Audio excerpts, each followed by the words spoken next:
Welcome, and thank you so much for being here. My name's Paul George with Corporate Visions. I read a Japanese proverb that said this. It said, "Vision without action is a daydream. Action without vision is a nightmare." As a guy that's privileged to travel around the world and work with great people and great organizations, and there's a lot of folks in this room whose smiling faces I've had the privilege to work with, organizations working with corporate visions all face a journey. And that journey is, how are we going to execute on the vision that we have? Once we've worked with corporate visions and we've edited our stories and perhaps we've put our people through power messaging, what do we do now? You know, what's a plan forward for us to truly take the right action on the vision that we have? I'm incredibly excited for all of you today because you're going to get to hear from one of our premier clients, Aon Hewitt, in the journey that they've taken, which is not going to be the same journey that every organization takes. But what you're going to see here today is how they methodically and systematically, and I would say scientifically, have taken this approach that is leading them to move from products to solutions and truly empowering their salespeople to have different conversations than they've ever had before. You're going to have the privilege of hearing that from the leader in that organization that's driving this effort, and that's Andrea Armstrong. And she has been a leader at Aon Hewitt since she joined the organization in 2000.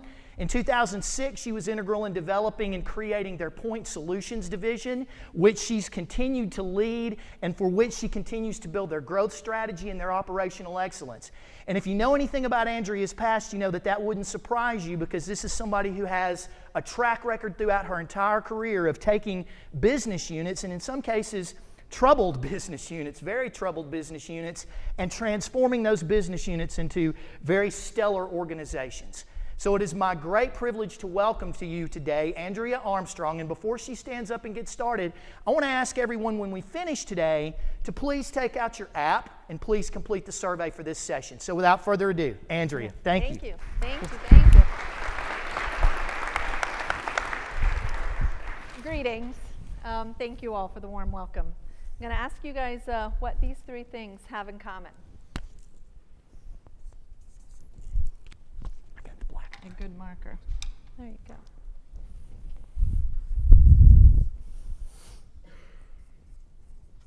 The Burj Khalifa, which is the tallest building in the world. A surgeon, I think we all know who that is. And then the Broadway hit Hamilton. Anything come to mind?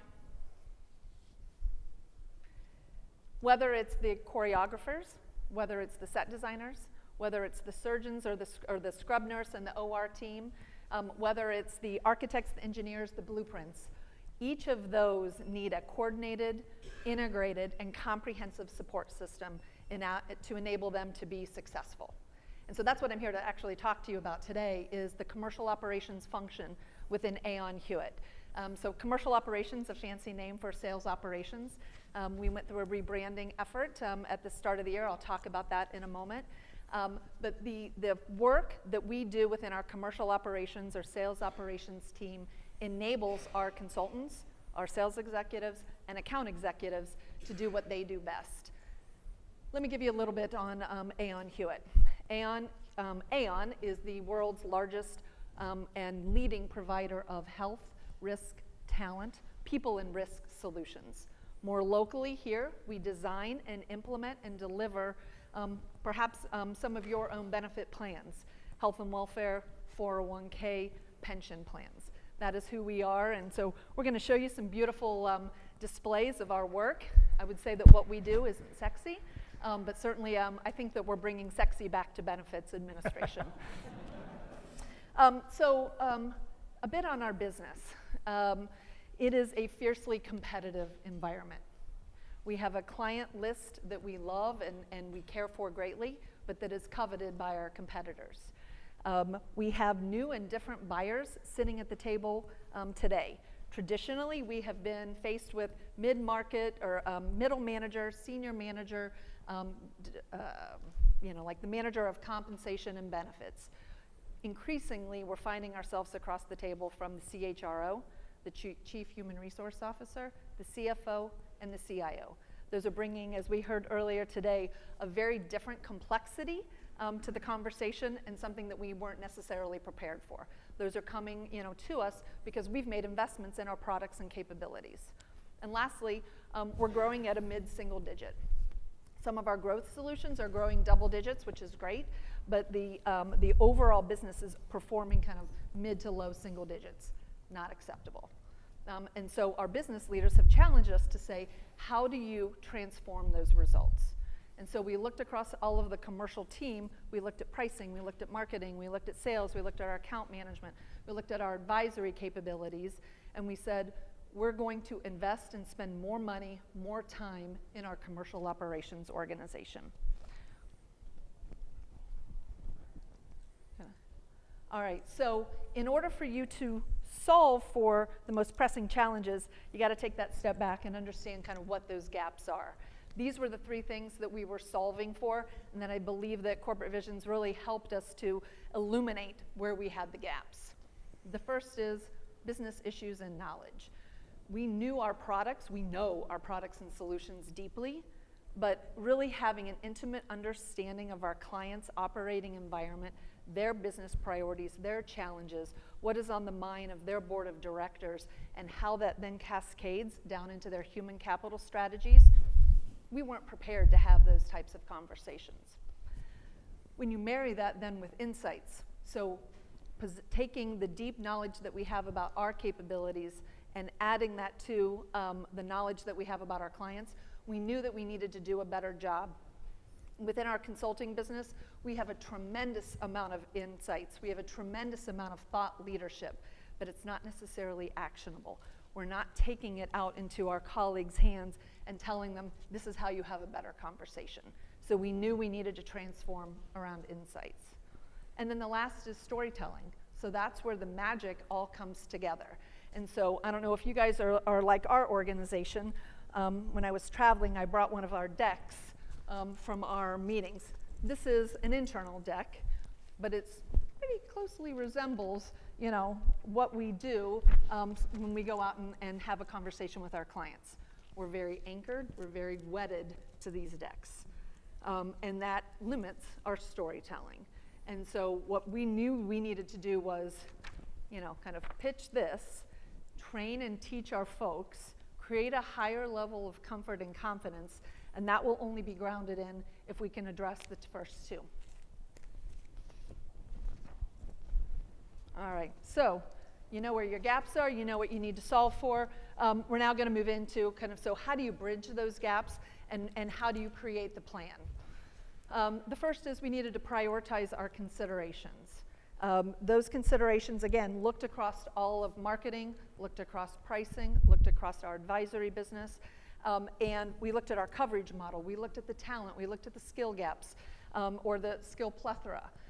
And ultimately, the decision came back that said, within our sales operations organization, if we can mobilize and create a stronger foundation that serves our 55,000 global colleagues, or more locally, our 6,000 consultants and sales execs here in the US, we're going to have transformed results. We also did something that I'm sure that you guys have done in the past, a very simple effort impact analysis. And so we asked each of those functional areas to walk through your priorities. As you look at your 12 to 18 month plan, what are the things, what are the critical ingredients that you need to focus on, and what are those? And then we asked them to map it. And we said, all right, so is that going to have high effort, high impact? And you obviously, when you go through this, low impact, low effort, we're not going to spend a lot of time on.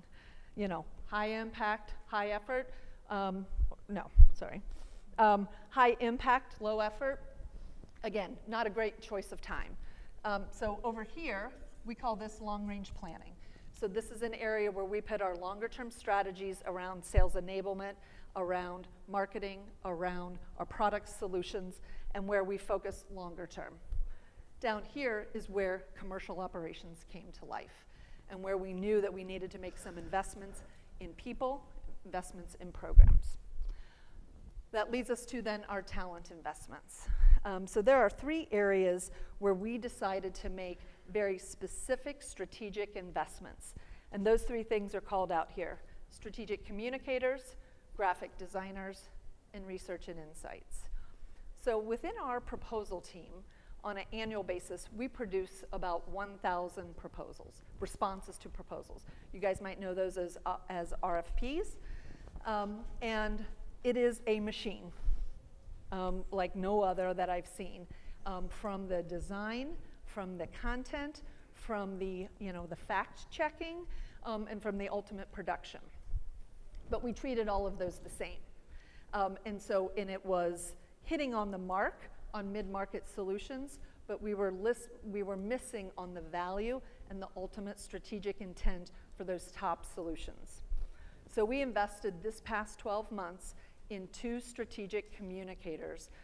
Historically, as we've hired writers, our writers have been deep within our domain, deep within health, deep within talent. We put a pen or a keyboard in their hands and then ask them to write and sell to the technical user. Again, works for kind of a core mid-level group of RFPs.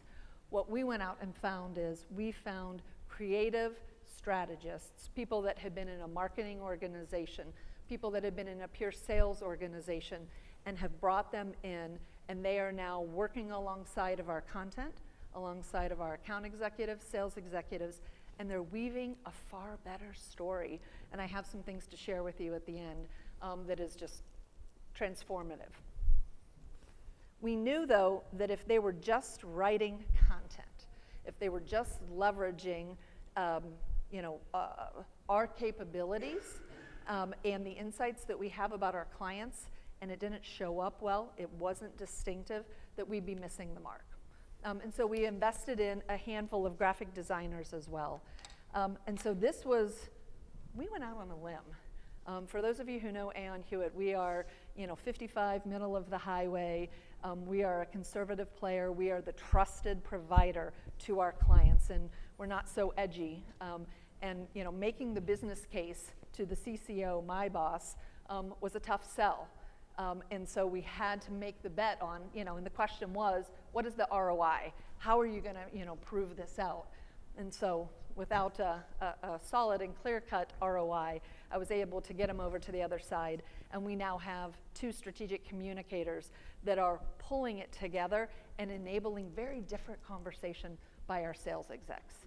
And I will tell you that without pausing and having that conversation with corporate visions about, the why change and pulling the sales process far further back, we never would have got to 2 of these investments. We would have likely just gone about adding more writers, adding more content managers, rather than actually taking that leap of faith and doing something transformative. The last area that we invested in is research and insights. And so these are library science majors. These are people that are data junkies. We set them up with about 60 different media and research sites. And when I first started working with this team, it was a very reactive model. It was a catcher's mitt approach that you would sit down and you would send a note in to ask research, and you could ask for anything that you wanted on the client, on the market, regulatory trends, things happening within health, retirement, and talent. But it was a very reactive model. Over the past 2 years, we've invested additionally here to, again, move that from a reactive to a proactive model. And so we now have, which we're going to talk about here in a few moments, very deliberate practices that are, I would say, about 70% proactive and 30% reactive. And I would say that is a hidden gem within Aon Hewitt. We're continually on the bandwagon and the promotion circuit to make them more known. But when they touch and when they bring their insights and innovation forward to our sales and accounts team, it has truly made a difference. The last is where the meat of the programs is we knew we needed to accelerate our installed programs. And so our Strat review, which I'm going to give you a quick look at. So this is a visual on our sales process. When I first got the first cut at this, there were about 25 more bullets on this page that shows like the depth and the density of the sales process. Simplified it for conversation here. On the left-hand side, clearly prospecting, relationship development, all of that is being cultivated within our consultants, within our account executives, within our sales executives. What I want to talk about is in the middle, the core meat of our sales cycle. And we do something called a strategic review. And so every Friday, we have time blocked on all executives' calendars for 2 hours. And there is, you put your deal forward, and there are certain criteria that are required to go to Strat review. New logos, some of our high growth solutions, any deals over an X dollar value, they must come to Strat review. On those calls are our executives, the business leader of that unit, our CCO, the executive sponsor of that client, and then a handful of operational and then sales team members. And the intent of that is to have a conversation around the buyer, their buying rationale. Why are they out to bid, or why are they, single source, maybe not even out to bid, but why are they coming back to us? What is happening within the competitive landscape? What are the competitive threats? And then finally, what is our point of view? The thing that I'm so proud about this particular practice was we actually did pricing reviews. And pricing reviews were right before you hit the send button out on the proposal, and they happened far later in the sales cycle.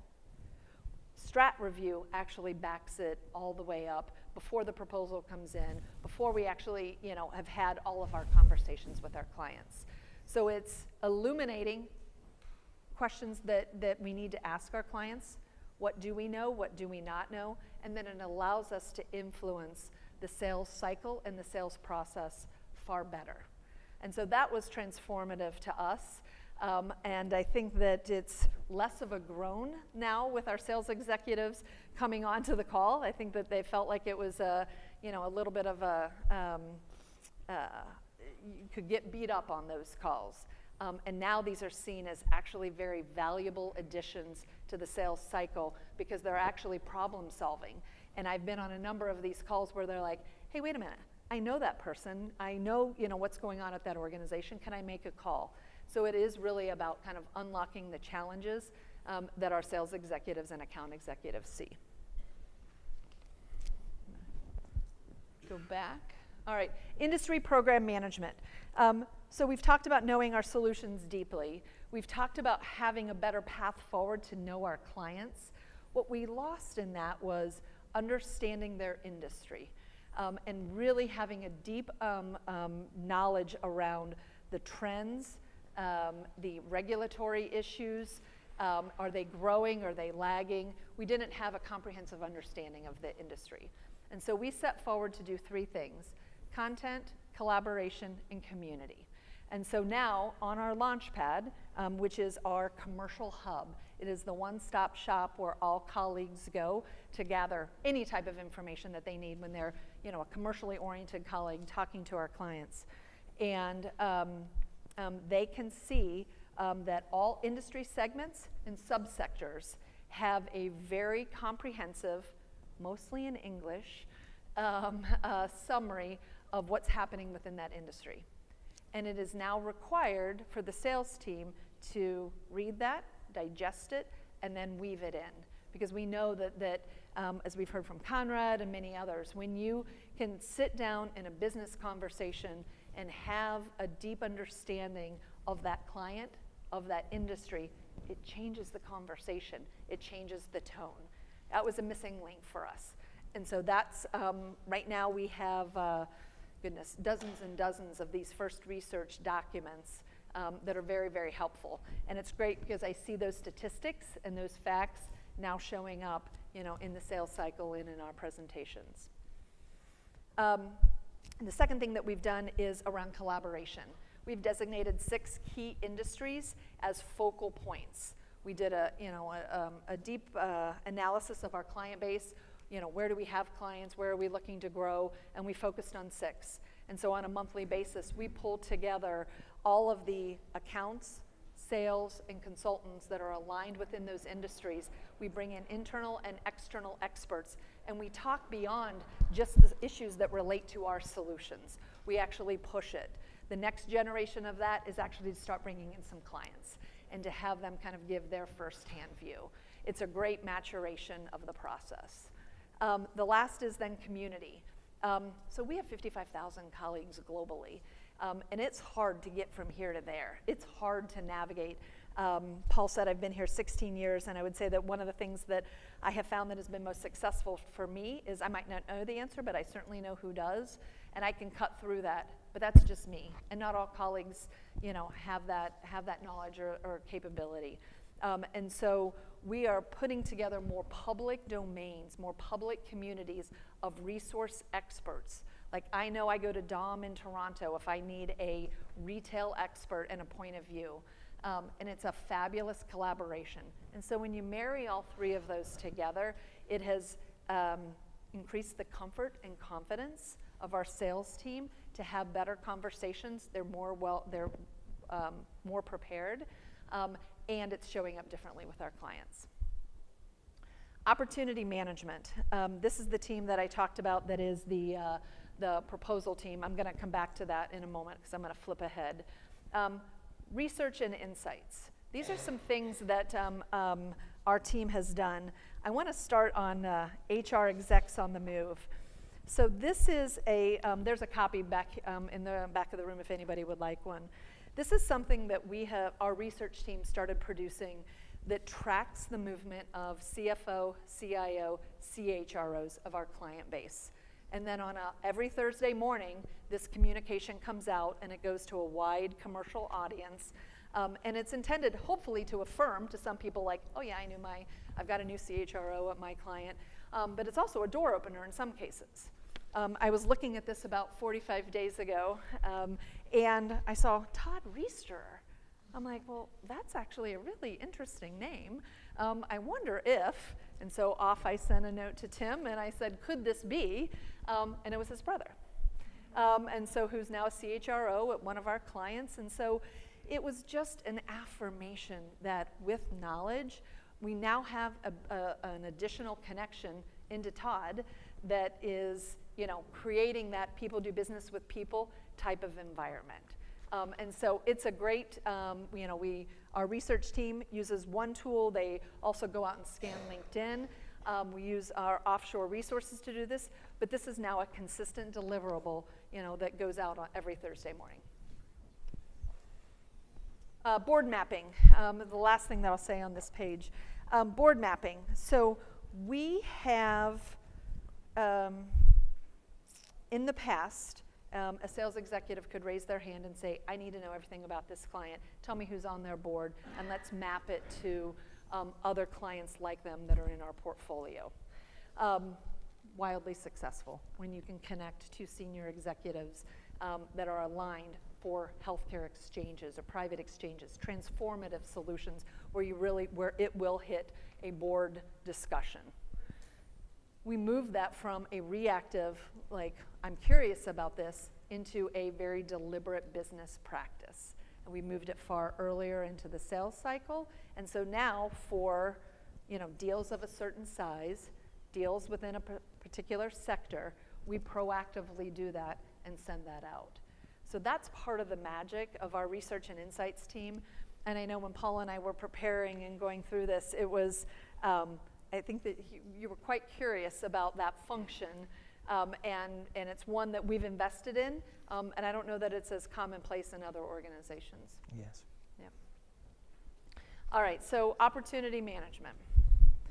So opportunity management is our proposal team, and it is the creative designers and the writers that are putting together our finalist meetings, our stewardship decks, and those final proposals. This is actually the refined approach that we are now taking as a result of taking a step back, starting far earlier in the conversation, and interestingly, defining the client's goals is at the first step. I would say that that's part of the transformation that we have had is moving that far earlier in the cycle. We then sit down, and these strategic communicators are our cops. We have asked them to be advisors, and when we get into that early sales cycle and are talking with them about talking to the sales or the accounts folks, and they don't know the answers to some of the key questions, we stop the work and we say we need to have this, and we'll get to our results here in a few moments. But these are some of the areas that I would say that business discipline has been very valuable to us, and it's starting to teach others in the organization. So it's a bit of teaching them to fish and then holding them accountable. Yeah, I was sharing with Andrea that I actually work with a client of ours up in Canada that does a lot of work across North America. And after working with us, they took advantage of they took the chance to look at their own proposals over the past year. And what they found was, on every page of their proposals, they said their name 7 times for every one time they said their client's name. And that included the fact that the client's name was written at the top of every page, by the way. And I know it's not always about just sharing the client's name. That's not the goal here. But taking the strategic approach to proposal development and really moving it from reactive and moving it from a much more of a story about us and our capabilities, but really, as is laid out here, defining the client's goal and telling that story in every possible aspect of the proposal process that really makes this come to life. And so I know that the bones of a commercial operations, of a sales operations function are, kind of the meat and potatoes of a sales organization. But I would tell you that the type of conversations that we are having now, and the discipline and the business acumen that we're creating by investing in these programs definitely has changed, the outcomes that we're seeing with our clients. So our proposal in the past or finalist meeting looked like the top. It was a densely crafted executive summary that talked, 82% of the time about us. And so now we are spending the time to really understand the client. How do they talk about themselves? We spend an inordinate amount of time on their website. We research their buyers, their executive team. Where have they come from? Have they been with other clients of ours? What decisions have they made? And what is kind of what is the DNA of the organization? And so the strategic communication plan then goes beyond just how you show up when you hit send on that proposal. It shows up in the finalist meeting. It then shows up in stewardship decks. We put together a comprehensive plan. And so in some cases we have portals. We have it on the iPhone that we send out. And we do, a pretty comprehensive, design and implementation of various communications. Now, that's not certainly appropriate for all clients. You have to really, and in fact, just 2 weeks ago, we got a feedback from one of our sales executives that said, "Oh, Andrea, this is too glossy. It's too much. This doesn't fit the client." And I said, "Shame on you. That's you. That's not like our team will write, our team will design, our team will strategize with you. But if you actually don't know who the client is and that they're green, or that they are, cost conscious, et cetera, and what something like this is for Nordstrom's, and this was a beautiful, proposal that we put together, that was just like, it was a drop the mic moment, when we were presenting to them, but it captured the essence of them. But we've pulled the machine together, probably too many times on clients that this will not resonate for, and in fact it will go in the opposite direction. So that's the end to end. So these are the different pieces where it can show up. The next investment that we're looking at for 2017 is actually to carry this into our ongoing environment. One of the challenges that we're now faced with is, all right, so this is how we showed up in the sales cycle. Now in day-to-day business, we're going to show up looking like this. Bait and switch, right? So that is the next generation of strategic communicators that we're now looking at all of our materials. How do we talk with our clients? What are the metrics? And what do we need to invest in? And so we're kind of like, picking our parts, or picking our moments.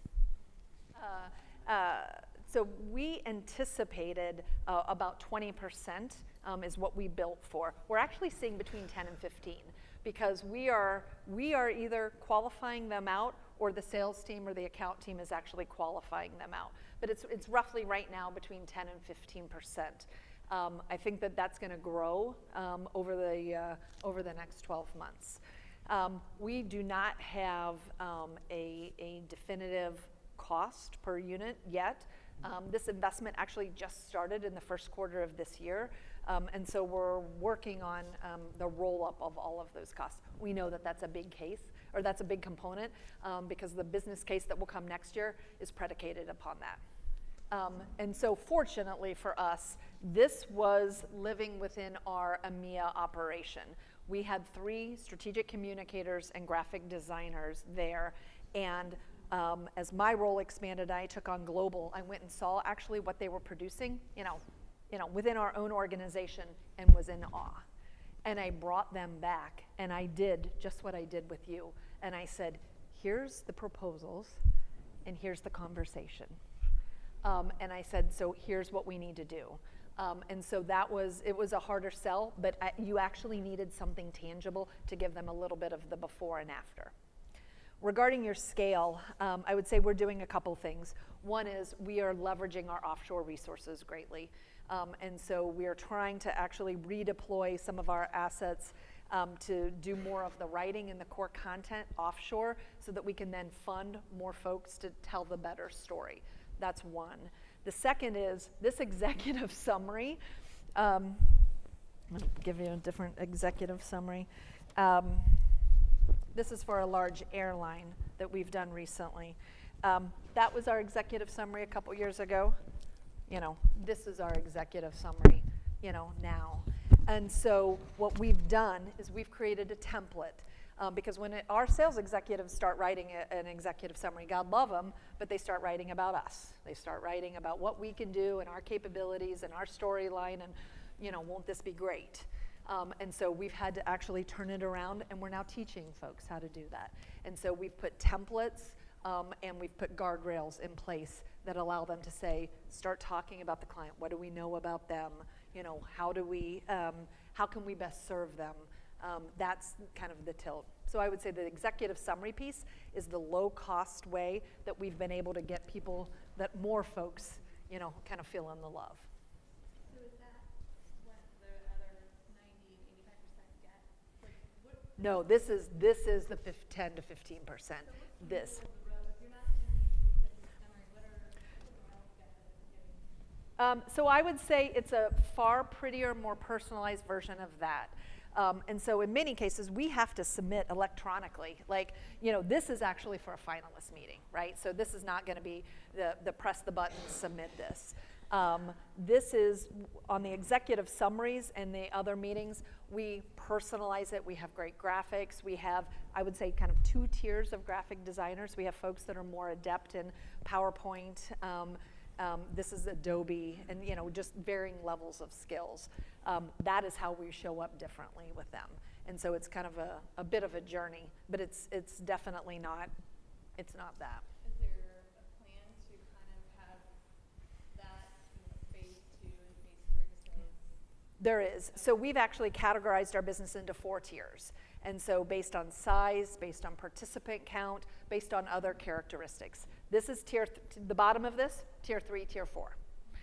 Tier 1 and 2, we still provide the same type of content, but I will tell you, our writers are writing differently today. We have a team of 30 proposal writers, and how they are writing today versus how they were writing last year is very different. You give answers that are this long versus, just yes. And then you save kind of the salient points, the value conversation for the executive summary. So I don't think that was that was definitely an unintended benefit that we got from the investments, the more strategic communicators, that there's now, learning and leverage happening throughout our organization. It was power positioning and power messaging is the two main investments that we made with Corporate Visions. And so we did 6 different rounds based on our solutions. And I was talking about this at breakfast earlier, that we picked some of our most innovative solution sales team and we put them out front. We put them out first, and that was our exchange team, because we knew that we needed disciples in the organization to carry that through. We needed folks that actually got the concept, but that actually could carry the message through into the overall organization. And so we actually tilted, much to, I think, Corporate Vision's chagrin, we tilted more towards account managers versus then specialized sales. We definitely had our specialized sales folks, but we knew that that part of the organization was the part of the organization that we needed to transform. And so it was through those classes that we then came back or programs that we got our core messages that then started kind of seeping into all of our marketing communications and all of our sales messaging.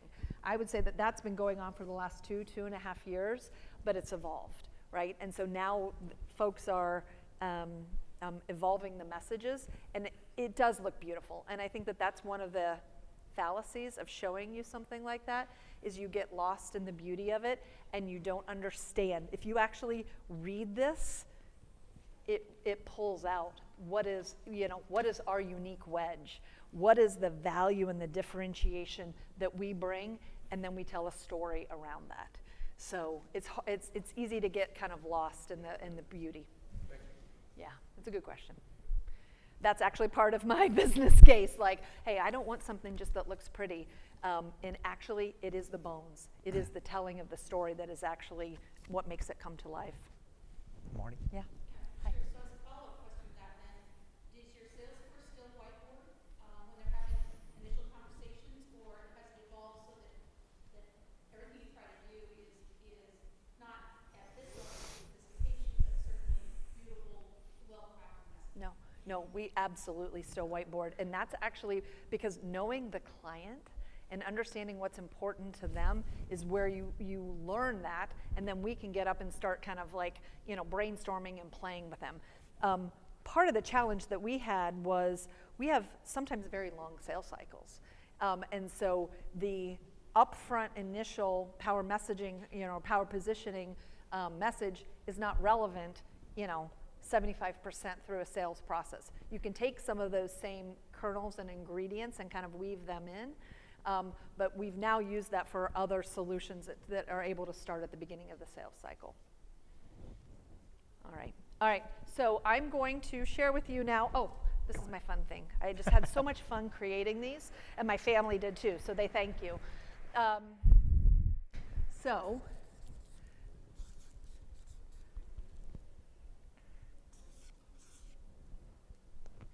what does a gold star, Siri, and meeting the parents have in common? Say it again? This is a heart, but meeting the parents. Meeting the parents. They're all signs that you know you're headed in the right direction. You get a gold star, like your kid comes home and you're like, way to go, Jack, that's awesome. Siri's gonna tell you if it's a great restaurant or not, or are you on the right path? And I know when my husband, Paul, invited me to meet his mom and his dad, I knew, I'm like, all right, I got this. I'm like, this is good, right? So we all can feel that. And so that's what I would tell you about our results. Our results are, we're headed in the right direction. I don't have quantifiable, like our pipeline is bigger, our pipeline is healthier, statistics that we're working on and gathering, but I will tell you, it's very different today than what it was before. So we went back and started doing some research, and we found that in our finalist meetings, in our decks, 60% of the time, we love talking about ourselves, right? We talk about then the content within the slides. And so that's 80%, just about Aon, and 20% if we find the time to be, intellectually curious about what's going on with our clients. We've actually completely pivoted that. And so it's now a better 80% or plus on open dialogue with our clients, whether it's in a stewardship meeting, whether it's in a finalist meeting, whether it's in just that open, active inquiry and discovery. 15% of the time we're actually sharing and talking about evidence that supports what is most important to them.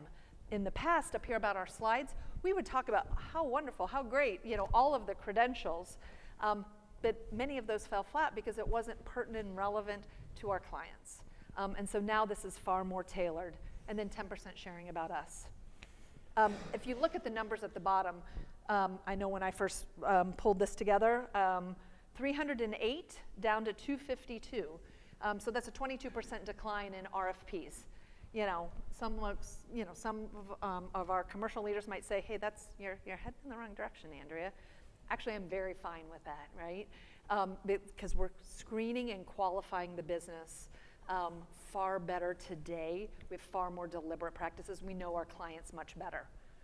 The number that stands out to me the most, though, is 21% of the time we got an opportunity to present to our clients 2 years ago. That's this first number at 63. Where we are now is that 61%, that we are moving from a proposal into a conversation. And so that is, again, that's that directional. You're headed in the right direction. And hopefully you guys found great value in this conversation.